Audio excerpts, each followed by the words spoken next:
Hello students, I am Dr. Swati Gupta and today I am going to explain the classical theory of income, output and employment. Classical economics का मानना था कि free economy जहां पर government का कोई भी इंटरफेरेंस नहीं होता है वहां हमेशा फुल एम्प्लॉयमेंट रहता है, अर्थव्यवस्था में पूर्ण रोजगार पाया जाता है। उनकी यह थ्योरी इन एजम्पशंस पर बेस्ड है। First, full employment. क्लासिकल अर्थशास्त्रियों के अनुसार अर्थव्यवस्था में फुल एम्प्लॉयमेंट रहता है। फुल एम्प्लॉयमेंट से उनका क्या मतलब था? करंट मार्केट वेज रेट पर जो वर्कर्स काम पर लगे हुए हैं और उन्हें इकोनॉमी में काम मिल रहा है, तो इसका मतलब है कि अर्थव्यवस्था में पूर्ण रोजगार है, बेरोजगारी नहीं है। यदि कुछ workers current market base rate पर काम करने को तैयार नहीं हैं, तो इसको हम ऐच्छिक बेरोजगारी कहेंगे या वॉलंटरी अनएम्प्लॉयमेंट कहेंगे। और वॉलंटरी अनएम्प्लॉयमेंट को हम अनएम्प्लॉयमेंट की कैटेगरी में नहीं रख सकते हैं, क्योंकि इकोनॉमी में काम उपलब्ध है, लोगों को काम मिल रहा है, लेकिन करंट बेस रेट पर वो खुद काम करने को तैयार नहीं है। नेक्स्ट है लेसे फेयर इकोनॉमी। लेसे फेयर इकोनॉमी में बिलीव करते थे जहां पर गवर्नमेंट का कोई भी इंटरफेरेंस नहीं हो और इकोनॉमी ऑटोमेटिकली वर्क करती हो, इकोनॉमी सेल्फ एडजस्टमेंट मैकेनिज्म के थ्रू वर्क करती हो। नेक्स्ट क्लोज इकोनॉमी, जहां पर कोई भी इंटरनेशनल ट्रेड नहीं हो। Next perfect competition in labour and goods market. उनके अनुसार लेबर एंड गुड मार्केट में परफेक्ट कंपटीशन पाया जाता है। लेबर की वेजेस और गुड्स के प्राइसेस डिमांड एंड सप्लाई के फोर्सेस के द्वारा डिटरमाइन होते हैं। Next labour is homogeneous. सभी लेबर की मार्जिनल प्रोडक्टिविटी सेम होती है, उनकी एफिशिएंसी सेम रहती है। Next money is only the medium of exchange. Classical economics का मानना था कि मनी का इकोनॉमी में रोल केवल इतना है कि वो गुड्स को एक्सचेंज करने में हेल्प करती है, इससे ज्यादा उसकी कोई भी इंपॉर्टेंस नहीं है। नेक्स्ट है money wages and real wages are directly and proportionally related. Money wages, जो वेजेस वर्कर को मनी के फॉर्म में मिलती है वो मनी वेजेस हो गया। रियल वेजेस, मनी वेजेस से एक वर्कर कितनी गुड्स एंड सर्विसेज परचेज कर सकता है उसको हम रियल वेजेस कहते हैं। मौद्रिक मजदूरी एंड वास्तविक मजदूरी। तो उनका कहना था कि इन दोनों में डायरेक्ट रिलेशन होता है। मनी वेजेस बढ़ती है तो रियल वेजेस भी बढ़ती है, मनी वेजेस कम होती है तो रियल वेजेस भी कम हो जाती है। नाउ क्लासिकल थ्योरी दो मेन नोशंस पर बेस्ड है। पहला Say's law of market and दूसरा फ्लेक्सिबिलिटी ऑफ वेजेस।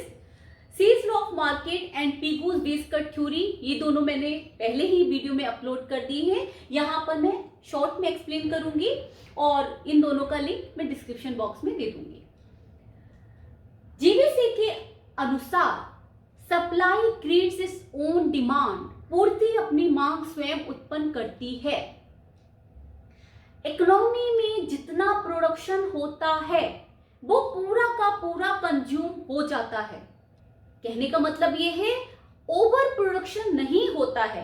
और जब ओवर प्रोडक्शन नहीं है, क्योंकि जब प्रोडक्शन कर रहे हैं तो उसके लिए फैक्टर ऑफ प्रोडक्शन लगे हुए हैं, वर्कर्स को काम मिल रहा है, और जब जितना प्रोडक्शन हो रहा है वो पूरा का पूरा कंज्यूम हो जा रहा है, तो इसका मतलब है कि ना तो ओवर प्रोडक्शन है और ना ही अनएम्प्लॉयमेंट है।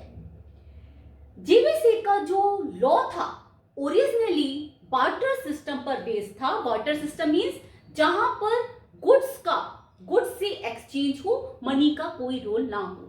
मैंने इसके वीडियो में आपको एक समोसे का एग्जांपल दिया था कि फॉर एग्जांपल मैंने 20 समोसे बनाए हैं और मेरी फैमिली में केवल 10 समोसे कंज्यूम हुए हैं, तो जो ये 10 एक्स्ट्रा समोसे बचे हैं ये अपनी डिमांड खुद क्रिएट कर लेंगे। मेरी नेबर ने रसगुल्ले बनाए हुए थे, मैंने उसे समोसे दे दिए और उसके बदले में रसगुल्ले ले लिए, तो समोसों ने अपनी डिमांड खुद क्रिएट कर ली, साथ ही साथ दूसरे प्रोडक्ट की डिमांड भी क्रिएट कर ली। लेकिन ये लॉ मॉनेटरी इकोनॉमी में भी वर्क करता है। कैसे? जब इकोनॉमी में प्रोडक्शन होता है तो उसमें फैक्टर्स को काम पर लगाया जाता है, फैक्टर ऑफ प्रोडक्शन यूज किए जाते हैं। और जब फैक्टर ऑफ प्रोडक्शन यूज किए जा रहे हैं तो उसके बदले में उनको सैलरी दी जाती है।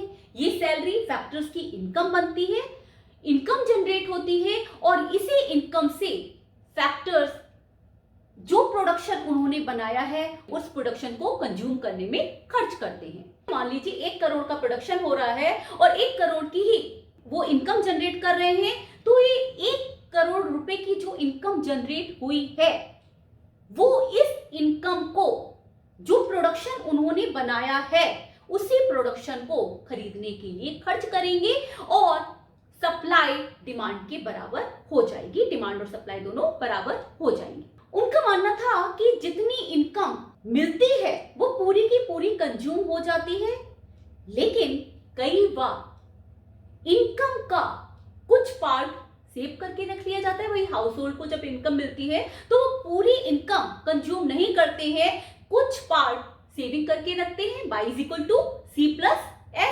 Consumption plus saving. लेकिन यह सेविंग पूरी की पूरी इन्वेस्ट हो जाती है। हाउस होल्ड्स अपनी सेविंग बैंक में रखते हैं क्योंकि उन्हें इंटरेस्ट मिलता है और बैंक से प्रोड्यूसर्स फर्म लोन लेती है इन्वेस्टमेंट करने के लिए। तो जो सेविंग बैंक में रखी जा रही है वो पूरी की पूरी इन्वेस्ट हो जा रही है और सेविंग और इन्वेस्टमेंट हमेशा बराबर रहता है। उनका कहना था कि सेविंग एंड इन्वेस्टमेंट के बीच में जो बैलेंस बनाने का काम होता है वो रेट ऑफ इंटरेस्ट करता है। यदि रेट ऑफ इंटरेस्ट ज्यादा है तो हाउस होल्ड्स को फायदा होगा, वो सेविंग ज्यादा करेंगे क्योंकि ज्यादा सेविंग से उन्हें ज्यादा इंटरेस्ट मिल रहा है। वहीं इन्वेस्टर्स को लॉस होगा और इस सिचुएशन में इन्वेस्टमेंट कम हो जाएगा, सेविंग ज्यादा होगी। तो इन दोनों के बीच में बैलेंस बनाने का काम कौन कर रहा है? Rate of interest. धीरे धीरे डिमांड और सप्लाई के फोर्सेस रेट ऑफ इंटरेस्ट को कम कर देंगे और इसके अगेंस्ट यदि रेट ऑफ इंटरेस्ट कम है तो इन्वेस्टर्स को फायदा होगा, उन्हें कम रेट पर लोन मिल रहा है।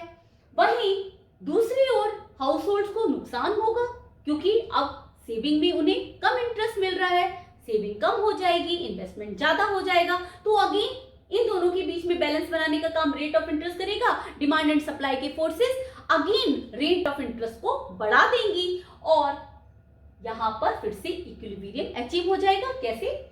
OX पर कैपिटल है, OY पर रेट ऑफ इंटरेस्ट है, II investment curve, SS saving curve है।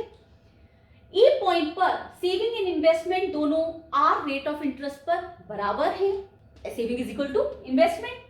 अब यदि रेट ऑफ इंटरेस्ट बढ़कर R1 हो जाता है तो इस सिचुएशन में इन्वेस्टमेंट सिर्फ इतना सा हो रहा है, R1A के बराबर, और जो सेविंग है वो R1B के बराबर हो रही है। तो जो एक्स्ट्रा सेविंग है वो रेट ऑफ इंटरेस्ट को धीरे धीरे कम कर देगी क्योंकि इन्वेस्टमेंट कम हो रहा है तो रेट ऑफ इंटरेस्ट धीरे धीरे नीचे आने लगेंगे और अगेन ई पॉइंट पर इक्विलिब्रियम अचीव हो जाएगा।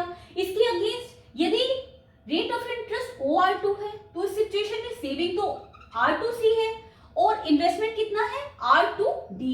तो जो एक्स्ट्रा इन्वेस्टमेंट है और सेविंग कम हो रही है, ये दोनों में balance again rate of interest के द्वारा क्रिएट होगा। धीरे धीरे धीरे रेट ऑफ इंटरेस्ट बढ़ने लगेगा और ई पॉइंट पर अगेन दोनों में इक्विलिब्रियम अचीव हो जाएगा जहां पर सेविंग और इन्वेस्टमेंट दोनों बराबर होते हैं। जेबीसी के अकॉर्डिंग जितनी सप्लाई होती है मार्केट में, जितना प्रोडक्शन होता है वो पूरा का पूरा कंज्यूम हो जाता है। टोटल डिमांड हमेशा टोटल सप्लाई के बराबर होती है। कैसे? वैल्यू ऑफ टोटल प्रोडक्शन, जितनी टोटल प्रोडक्शन की वैल्यू, सपोज 1 करोड़ का टोटल प्रोडक्शन हुआ है, is equal to cost of production. वो कॉस्ट ऑफ प्रोडक्शन के बराबर होता है, तब 1 करोड़ की ही कॉस्ट लगी हुई है प्रोडक्शन में। अब कॉस्ट ऑफ प्रोडक्शन किसके बराबर होती है? जो फैक्टर्स लगाए गए हैं, लैंड है, लेबर है, कैपिटल है, एंटरप्रेन्योर है, इन सबको जो सैलरी दी जा रही है, लेबर को वेजेस, लैंड को रेंट, एंटरप्रेन्योर को प्रॉफिट एंड कैपिटल को इंटरेस्ट, ये कॉस्ट ऑफ प्रोडक्शन के बराबर हो गए। अब wages plus rent plus profit plus interest किसके बराबर होती है?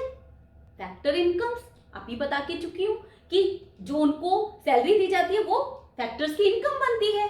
अब फैक्टर्स की जो इनकम बन रही है वो क्या करेंगे? वो प्रोडक्शन को खरीदने में खर्च करेंगे। तो फैक्टर इनकम्स किसके बराबर हो जाएगा? Total expenditure. और टोटल एक्सपेंडिचर किसके बराबर है? हमारा वैल्यू ऑफ टोटल प्रोडक्शन। तो सपोज 1 करोड़ का प्रोडक्शन हुआ है और 1 करोड़ की इनकम है, तो 1 करोड़ की इनकम से प्रोडक्शन की डिमांड की जाएगी और प्रोडक्शन की डिमांड की जाएगी, डिमांड सप्लाई बराबर हो जाएगी। और इस सिचुएशन में इकोनॉमी में ओवर प्रोडक्शन नहीं रहेगा, और ओवर प्रोडक्शन नहीं रहेगा तो अनएम्प्लॉयमेंट भी नहीं होगा। सेकेंड है फ्लेक्सिबिलिटी ऑफ वेजेस। पीगू का कहना था कि यदि कभी अर्थव्यवस्था में बेरोजगारी होती है तो उसके बेसिकली 2 कारण होते हैं। First, rigidity in wage structure and second, interference of government and organisation. यदि गवर्नमेंट फ्री इकोनॉमी में इंटरफेरेंस कर रही है, ऑर्गेनाइजेशंस हाई वेजेस की डिमांड कर रही हैं, तो जब इकोनॉमी में वेज रेट हाई है, तो जब हाई वेज रेट है तो उस सिचुएशन में कॉस्ट ऑफ प्रोडक्शन भी ज्यादा होगी। कॉस्ट ऑफ प्रोडक्शन ज्यादा होगी तो गुड्स के प्राइस भी ज्यादा होंगे, और गुड्स के जब प्राइस ज्यादा होंगे तो उनकी डिमांड कम हो जाएगी। डिमांड कम होगी तो उस सिचुएशन में प्रोड्यूसर्स को लॉस होने लगेगा और वो वर्कर्स की डिमांड भी कम कर देंगे। वर्कर्स की डिमांड कम कर देंगे, इसका मतलब है अर्थव्यवस्था में बेरोजगारी आ चुकी है। तो पीगू का कहना था कि यदि हम चाहते हैं कि इकोनॉमी में फुल एम्प्लॉयमेंट रहे तो इस सिचुएशन में एक सॉल्यूशन है, वेजेस को कम कर दिया जाए। यदि वेजेस को कम कर देते हैं तो उस सिचुएशन में कॉस्ट ऑफ प्रोडक्शन कम हो जाएगी। कॉस्ट ऑफ प्रोडक्शन कम होगी तो अगेन गुड्स के प्राइस कम हो जाएंगे। गुड्स के प्राइस कम होंगे तो उनकी डिमांड बढ़ने लगेगी, क्योंकि कंज्यूमर की टेंडेंसी होती है कि यदि उन्हें कम प्राइस पर प्रोडक्ट मिल रहे हैं तो वो उसकी डिमांड बढ़ा देते हैं। जब उसकी डिमांड बढ़ा देंगे तो उस सिचुएशन में वर्कर्स की डिमांड भी बढ़ जाएगी, ज्यादा प्रोडक्शन करना पड़ेगा और वर्कर्स की डिमांड बढ़ जाएगी। वर्कर्स की डिमांड बढ़ेगी तो अर्थव्यवस्था में फुल एम्प्लॉयमेंट आ जाएगा। यहां तो मैंने इनको शॉर्ट में समझाया है। मैंने अपने प्रीवियस वीडियो सिर्फ इन दोनों पर सेपरेट बनाए हैं, सेल्स law of market and Pigou's wage cut theory. यदि आप उन वीडियोस को देखेंगे तो आपको बहुत अच्छे से समझ में आ जाएगा। According to classical economics, output and employment are determined by the production function and demand and supply of labor in the economy. एक इक्वेशन है, आउटपुट फंक्शन है किसका? Capital, technology and number of workers. उनके अनुसार capital and technology constant रहते हैं, इसलिए output is the function of number of workers. जैसे जैसे नंबर ऑफ वर्कर्स बढ़ाए जाते हैं, ज्यादा वर्कर्स को काम दिया जाता है, वैसे वैसे प्रोडक्शन बढ़ता जाता है। लेकिन फुल एम्प्लॉयमेंट अचीव होने के बाद यदि वर्कर्स को काम पर लगाया जा रहा है तो उस सिचुएशन में आउटपुट उस प्रोपोर्शन में नहीं बढ़ेगा जिस प्रोपोर्शन में वर्कर्स बढ़ाए जा रहे हैं, क्योंकि law of diminishing marginal returns मिलने शुरू हो जाते हैं। फॉर एग्जाम्पल, डायग्राम से और क्लियर हो जाएगा। OX पर एम्प्लॉयमेंट, OY पर आउटपुट दिखाया गया है। जब नंबर ऑफ वर्कर्स ON1 है तो आउटपुट OQ1 हो रहा है। जब वर्कर्स बढ़ाकर N2 कर दिए गए हैं तो उस सिचुएशन में आउटपुट भी बढ़कर OQ2 हो गया है। जैसे जैसे नंबर ऑफ वर्कर बढ़ाए जा रहे हैं वैसे वैसे आउटपुट भी बढ़ता जा रहा है। N2 पर फुल एम्प्लॉयमेंट अचीव हो चुका है। इसके बाद भी यदि नंबर ऑफ वर्कर्स बढ़ाई जाती हैं तो उस सिचुएशन में आउटपुट उस प्रोपोर्शन में नहीं बढ़ता है। देखिए, नंबर ऑफ वर्कर्स तो इतने हैं लेकिन आउटपुट सिर्फ इतना सा बड़ा है। इसके बाद भी यदि और वर्कर्स काम पर लगाए जाते हैं आउटपुट बढ़ना बंद हो जाता है। कहने का मतलब ये है कि फुल एम्प्लॉयमेंट अचीव होने के बाद आउटपुट उस प्रोपोर्शन में नहीं बढ़ता है जिस प्रोपोर्शन में नंबर ऑफ वर्कर बढ़ाए गए हैं, क्योंकि वर्कर्स की मार्जिनल प्रोडक्टिविटी कम होती जाती है। Law of diminishing marginal return शुरू हो जाता है। प्रोडक्शन में law of diminishing marginal return मिलने लगते हैं। जिस प्रपोर्शन में वर्कर्स बढ़ा रहे हैं मतलब कॉस्ट ऑफ प्रोडक्शन तो ज्यादा आएगी, लेकिन उसके प्रपोर्शन में प्रोडक्शन कम बढ़ रहा है। Now money market equilibrium. Money market equilibrium in classical theory is based on the quantity theory of money, which states that the general price level in economy is based on the supply of money. एक equation है MB is equal to PT, M money supply, T total volume of output, V velocity of circulation of money. Velocity of circulation of money का क्या मतलब है? Money की एक unit circulation में goods और सर्विसेज परचेज करने के लिए कितनी बार यूज हुई है। एक 100 रुपए का नोट एक टाइम पीरियड में, एक सर्टेन पीरियड में कितनी बार गुड्स और सर्विसेज परचेज करने के लिए सर्कुलेट हुआ है। P is equal to price level. Classical theory में माना गया है कि total volume of output and velocity of circulation of money constant रहता है, T एंड B कांस्टेंट रहते हैं, इसलिए प्राइस लेवल फंक्शन है मनी सप्लाई का। मनी सप्लाई बढ़ती है तो प्राइस लेवल भी बढ़ता है और इन दोनों में प्रोपोर्शनल रिलेशन होता है। जिस प्रोपोर्शन में मनी सप्लाई बढ़ाई जाती है उसी प्रोपोर्शन में प्राइस लेवल बढ़ता है। कैसे? OX पर प्राइस लेवल, OY पर आउटपुट दिखाया गया है। आउटपुट कांस्टेंट माना गया है।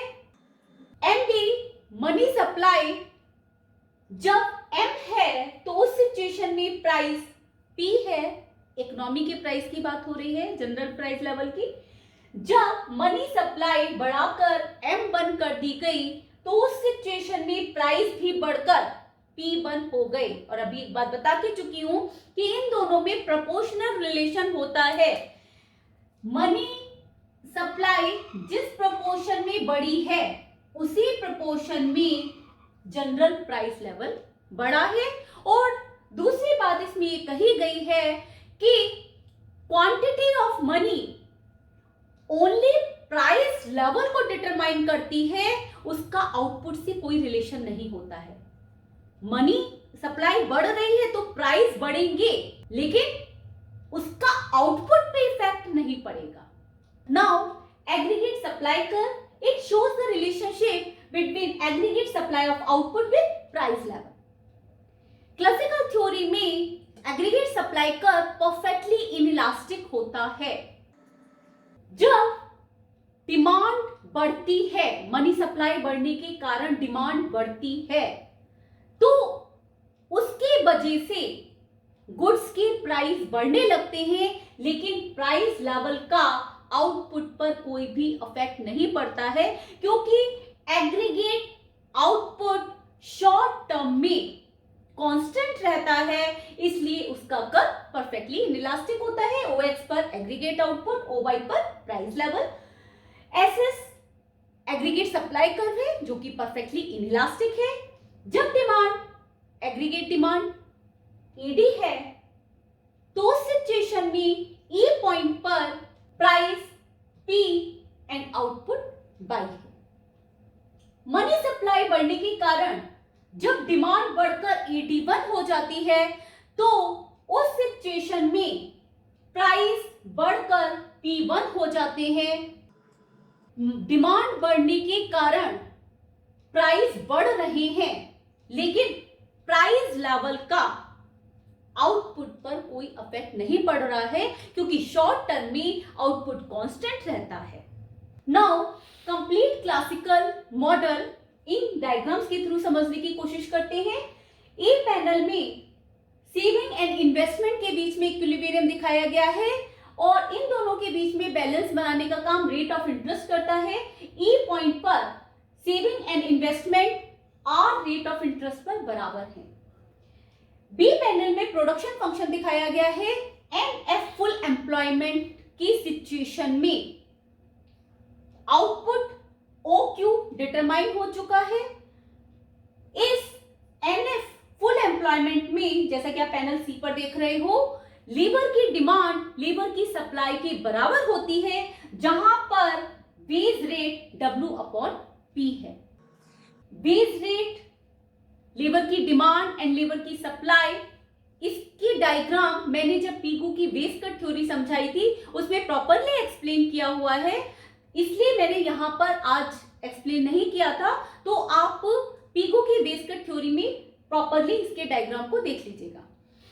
डी पैनल में price level and money wages को दिखाया गया है कि जैसे जैसे मनी वेजेस बढ़ाई जाती है वैसे वैसे प्राइस भी बढ़ते जाते हैं, और W/P जो रियल वेज रेट है वो कैसे निकाली जाती है, यदि मनी वेजेस को जनरल प्राइस लेवल से डिवाइड कर दिया जाए तो रियल वेज रेट निकल आती है। ई पैनल में price level and aggregate output का रिलेशन दिखाया गया है। शॉर्ट टर्म में फुल एम्प्लॉयमेंट की सिचुएशन में supply curve, aggregate supply curve perfectly inelastic होता है, इसलिए यदि मनी सप्लाई बढ़ जाती है और मनी सप्लाई बढ़ने के कारण एग्रीगेट डिमांड बढ़ जाती है तो उस सिचुएशन में प्राइस P से बढ़कर P1 हो जाते हैं। जैसे पहले ई पॉइंट इक्विलिब्रियम पॉइंट पर आउटपुट OY है एंड प्राइस OP है। जब एग्रीगेट डिमांड मनी सप्लाई बढ़ने के कारण AD1 हो गई तो नया इक्विलिब्रियम पॉइंट E1 मिल गया, जहां पर आउटपुट तो कांस्टेंट है लेकिन प्राइस बढ़कर P1 हो गए हैं। क्लासिकल थ्योरी में कहा गया था कि प्राइस लेवल का जब मनी सप्लाई बढ़ती है तो उसका इफेक्ट प्राइस पर पड़ता है लेकिन आउटपुट पर नहीं पड़ता है। कीन्स ने क्लासिकल थ्योरी को क्रिटिसाइज किया है। किन पॉइंट्स पर क्रिटिसाइज किया है?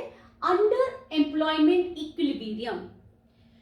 क्लासिकल इकोनॉमिक्स ये मानकर चलती थी कि इकोनॉमी में हमेशा फुल एम्प्लॉयमेंट रहता है और यह एक जनरल सिचुएशन है, लेकिन कीन्स का मानना था कि इकोनॉमी, अर्थव्यवस्था हमेशा अल्प रोजगार की सिचुएशन में रहती है। अर्थव्यवस्था में अल्प रोजगार पाया जाता है क्योंकि करंट वेज रेट पर कई वर्कर्स काम करने को तैयार रहते हैं लेकिन फिर भी उन्हें काम नहीं मिलता है। इसलिए इकोनॉमी में फुल एम्प्लॉयमेंट नहीं बल्कि अंडर एम्प्लॉयमेंट रहता है। नेक्स्ट, रिफ्यूटेशन ऑफ सेल्स लॉ। सेल्स का कहना था supply creates its own demand. Supply अपनी डिमांड खुद क्रिएट कर लेती है, लेकिन कीन्स का कहना था कि सप्लाई डिमांड को क्रिएट नहीं करती है बल्कि एग्रीगेट डिमांड सप्लाई को क्रिएट करती है। जब एग्रीगेट डिमांड बढ़ती है तो प्रोड्यूसर्स को फायदा होता है, वो प्रोडक्शन बढ़ाते हैं और जब प्रोडक्शन बढ़ाते हैं तो लेबर्स की डिमांड भी बढ़ने लगती है। तो उनका कहना था कि यदि एग्रीगेट डिमांड ज्यादा होगी तभी उसकी सप्लाई बढ़ेगी, उसका प्रोडक्शन बढ़ेगा, और जब उसका प्रोडक्शन बढ़ेगा तो उस सिचुएशन में लोगों को रोजगार भी मिलेगा। नेक्स्ट है self adjustment not possible. Classical economics free economy में बिलीव करते थे, जहां पर इकोनॉमी में गवर्नमेंट का कोई भी इंटरफेरेंस ना हो और इकोनॉमी सेल्फ एडजस्टमेंट मैकेनिज्म के थ्रू वर्क करती है, जिसकी वजह से डिमांड एंड सप्लाई में बैलेंस बना रहता है। लेकिन कीन्स का कहना था कि सेल्फ एडजस्टमेंट नॉट पॉसिबल जब तक अर्थव्यवस्था में गवर्नमेंट का इंटरफेरेंस नहीं होगा, तब तक इकोनॉमी स्मूथली वर्क नहीं कर सकती है, क्योंकि गवर्नमेंट कई पॉलिसीज बनाती है, फिस्कल पॉलिसीज, मॉनेटरी पॉलिसीज बनाती है और इकोनॉमी में एक इक्विलिब्रियम अचीव करती है। इसके साथ ही साथ एक मिनिमम बेस रेट डिटरमाइन करती है ताकि लेबर्स का, वर्कर्स का एक्सप्लॉइटेशन ना हो सके। नेक्स्ट है saving and investment. Classical economics का मानना था कि सेविंग एंड इन्वेस्टमेंट के बीच में बैलेंस बनाने का काम रेट ऑफ इंटरेस्ट करता है, लेकिन कीन्स का कहना था कि सेविंग एंड इन्वेस्टमेंट के बीच में बैलेंस बनाने का काम रेट ऑफ इंटरेस्ट नहीं करता है, बल्कि व्यक्ति की इनकम कितनी है इस बात पर डिपेंड करता है कि वो कितनी सेविंग करेगा। यदि व्यक्ति की पर्सन की इनकम ही ज्यादा नहीं है तो उस सिचुएशन में चाहे रेट ऑफ इंटरेस्ट कितना भी हाई हो वो सेविंग नहीं कर सकता है। तो it's the income which increase the saving. Income ज्यादा है तो सेविंग ज्यादा होगी और इनकम ज्यादा नहीं है तो सेविंग ज्यादा नहीं होगी। नेक्स्ट है money is not neutral. Classical economics मानकर चलते थे कि मनी का रोल सिर्फ गुड्स को एक्सचेंज करने में हेल्प करना है, वो गुड्स को एक्सचेंज करने का काम करती है, इसके अतिरिक्त मनी का कोई रोल नहीं है। लेकिन कीन्स का कहना था कि money plays important role in the economy और मनी को हम न्यूट्रल नहीं मान सकते हैं। नेक्स्ट है वेजेस एंड अनएम्प्लॉयमेंट। पीगू का क्या कहना था कि यदि आप वेज रेट को कम कर दो, वेजेस को कम कर दो तो उस सिचुएशन में प्रोडक्ट की डिमांड बढ़ेगी क्योंकि कॉस्ट ऑफ प्रोडक्शन कम हो जाएगी, कॉस्ट ऑफ प्रोडक्शन कम होगी तो प्राइस कम होंगे, प्राइस कम होंगे तो प्रोडक्ट की डिमांड बढ़ेगी और प्रोडक्ट की डिमांड बढ़ेगी तो उस सिचुएशंस में प्रोड्यूसर्स प्रोडक्शन करने के लिए लेबर्स की डिमांड भी बढ़ाएंगे और फुल एम्प्लॉयमेंट अचीव हो जाएगा। लेकिन कीन्स का कहना था कि वेजेस सिर्फ कॉस्ट ऑफ प्रोडक्शन का पार्ट नहीं होती है बल्कि वो वर्कर्स की इनकम भी होती है। और यदि हम वेजेस के रूप में वर्कर्स को कम इनकम दे रहे हैं तो उनकी इनकम कम होने के कारण एग्रीगेट डिमांड कम हो जाएगी और एग्रीगेट डिमांड कम होने के कारण प्रोडक्शन पहले से भी कम हो जाएगा जिसकी वजह से बेरोजगारी और ज्यादा फैलेगी। नेक्स्ट है long run analysis and unrealistic. Keynes short term में बिलीव करते थे जबकि क्लासिकल इकोनॉमिक्स का कहना था कि शॉर्ट टर्म में भी कि डिमांड और सप्लाई के बीच में बैलेंस ना हो, शॉर्ट टर्म में सेविंग एंड इन्वेस्टमेंट बराबर ना हो, शॉर्ट टर्म में लेबर की डिमांड और सप्लाई बराबर ना हो, लेकिन लॉन्ग टर्म में इन सब में बैलेंस क्रिएट हो जाएगा और इकोनॉमी हमेशा फुल एम्प्लॉयमेंट की सिचुएशन में रहेगी। लेकिन कीन्स का कहना था कि हमें कोई भी लॉ शॉर्ट टर्म को ध्यान में रखकर बनाना चाहिए, लॉन्ग टर्म में तो हम सब मर ही जाएंगे। होप सो आपको classical theory of income output and employment समझ में आ गया होगा और जो भी मैंने आपको समझाया है उसके मैंने प्रॉपर ब्लॉग लिखे हुए हैं जिसका लिंक मैंने डिस्क्रिप्शन बॉक्स में दिया हुआ है। See you in the next video, till then bye.